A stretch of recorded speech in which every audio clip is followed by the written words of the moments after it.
একদিন বিশ্বনবী বললেন, বান্দার কোনো হক আল্লাহ কোনোদিন ছেড়ে দেয় না। আল্লাহর হক আল্লাহ মাফ করে, বান্দার হকের মাফ নাই। যদিও আমি নবী, আমার উপর যদি কোনো হক থাকে বলো, আমি দিয়ে দেব। কোন সাহাবী দাঁড়ায় না। এক সাহাবী দাঁড়িয়ে বললেন, নবী, যুদ্ধের ময়দানে চাবুক চালানোর সময়, লাঠি চালানোর সময় এক কাফেরকে মারতে যেয়ে আপনার লাঠির বাড়ি আমার পিঠের মধ্যে পড়েছে। আপনি যেহেতু এই কিসাসটা আদায় করতে চান, আপনার পিঠে আমি লাঠির বাড়ি মেরে এটারে শোধবোধ করে দিতে চাই। সাইয়েদনা ওমরে ফারুক হাতের জামা এরকম পড়তে শুরু করছে, আয় এদিকে আয়, তোরে শোধবোধ করাই। বিশ্বনবী বললেন, ওমর রাখো, এটা বান্দার হক, মিটাতে দাও। বিশ্বনবী বললেন, আসো, তুমি এসে আমার পিঠে লাঠি দিয়ে চাবুক দিয়ে বাড়ি মারো।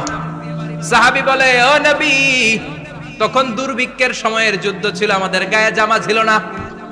যখন আপনি আমার চাবুকটা পিঠের মধ্যে মেরেছেন, আমার পিঠে তখন জামা ছিল না।